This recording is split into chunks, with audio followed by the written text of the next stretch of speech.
Throughout this term of nutrition, I studied 8 different topics and contributed to the discussions about the topics. During these discussions, I and all other contributors voiced our opinions, as well as sharing the scientific evidence that we all found to be interesting and backed up our own opinion about the topic. We also shared our experiences. This was all a great way of learning more about the 8 discussion topics. The first discussion that I contributed to was about data quality in nutrition assessments. This topic was based around the accuracy of food recalling, with mentions of technology and phone apps that assist in recalling what we eat on a daily basis.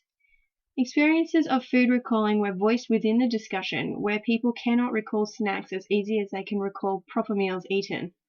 It was also common that the food recall accuracy depended on the busyness of the day. I learned through the scientific evidence provided by other students that obese people underreport their intake, and that people underreport their weekend diet and recall that it is not a true indication of their eating patterns. This discussion has now led me to understand that food recall is not a very accurate method of gaining the knowledge of an individual's diet, with a diary being a more beneficial way of finding this information out. The second discussion that I participated in involved body fatness and fertility. This topic was based around overweight and obese men and women having trouble conceiving, which can, if an obese or overweight female does fall pregnant, have health effects on her and the baby, including preeclampsia, gestational diabetes, and psychological effects if her child is stillborn, with a more concerning issue being the child's possible future health risks of obese-related conditions. It was common knowledge that the measure of BMI is outdated. Male sperm count being affected by body weight was also discussed by many. Personal experience was shared, whether it be direct experience working in the fitness industry or a friend's experience. So I learnt a lot through hearing personal experiences, as well as now taking into consideration that a male's weight can also have a big impact on conceiving. The third discussion involved high-risk pregnancies and iodine during pregnancy. In relation to the high-risk pregnancies, a lot was spoken about being overweight or obese. This suggested that in a lot of cases, the mother is in control of her pregnancy and being overweight or obese is up to her essentially. The mother is the only source of iodine for her child up to the end of the lactation phase, therefore her diet is very important in making sure that she keeps her iodine levels up,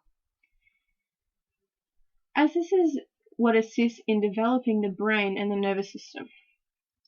During the discussion, the lack of education was spoken about and agreed to in terms of nutrition advice for women wanting to become pregnant, with a personal experience mentioned by Natasha Thorne, who has a midwife as a friend.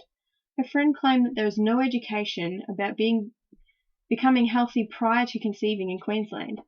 Overall, for this topic, personal experience played a big part and gave a good contribution, while I learnt just how important iodine is, as this was not common knowledge for me prior to this discussion, as well as the fact that you cannot overdose on iodine, as any excess is excreted.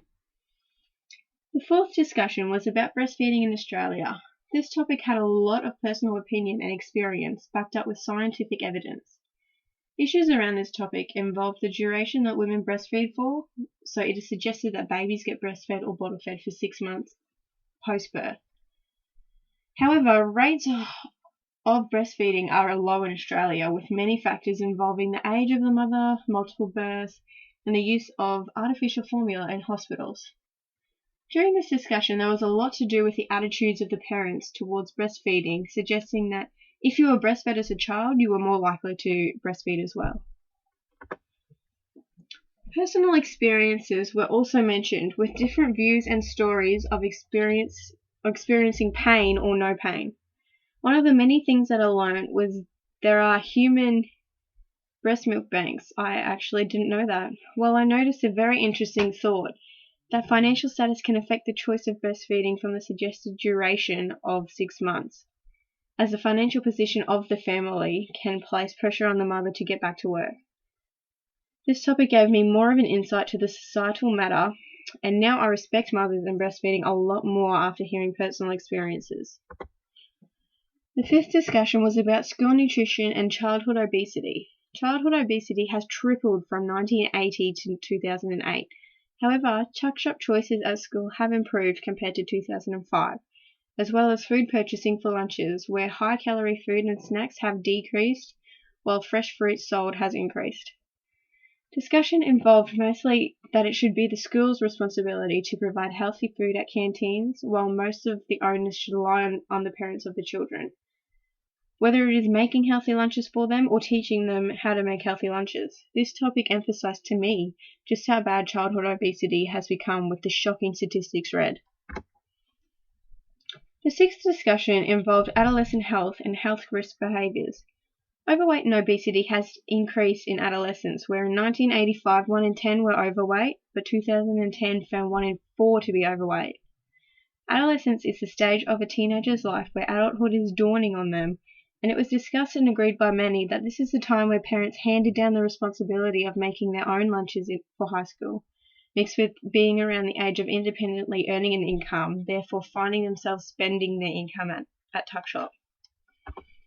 It was also a trend in this discussion that this period of adulthood transition found themselves or their peers' metabolism had slowed down, while weight increased.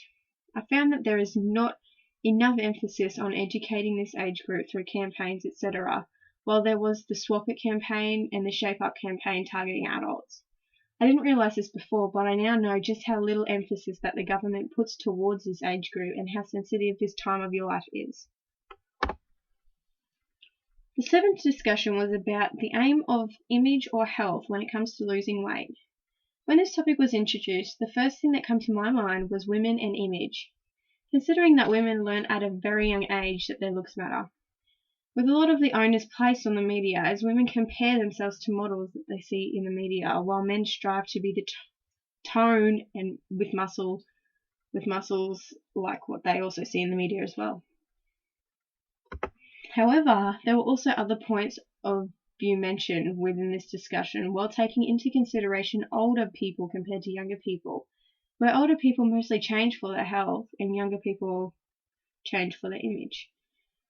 Another interesting view included that the perceptions of individuals are changing in relation to thinking that being overweight is okay and skinny individuals look sick.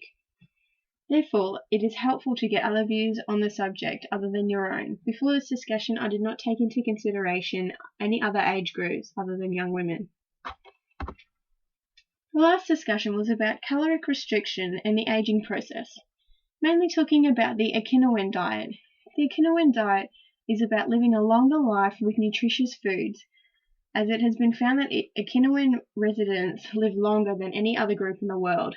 This is due to them consuming 20% less calories than a normal Japanese diet. It was also found that genetic factors might explain their high average age of death. With pros and cons involved, the general consensus within this group is that they would rather live with a life of quality, not quantity. There were also concerns around energy levels being affected by this diet, with suggestions that every individual and their energy requirements are different, especially athletes. Before this discussion, I had not heard of this diet and way of life. However, it has built up my knowledge around this topic while respecting that every individual is different and their diet should reflect their goals and the energy that they burn. So overall, personal opinion and experiences of others prove to be very handy when it comes to discussing these different topics, along with scientific evidence to back it up or add to it. When researching and learning alone, there is only one view of the topic and sometimes we fail to consider different ones. That is why this assessment of discussing was very beneficial to my knowledge of these 8 topics. This will also assist my knowledge when entering the clinical and fitness industry after graduation. Thank you for listening to my presentation.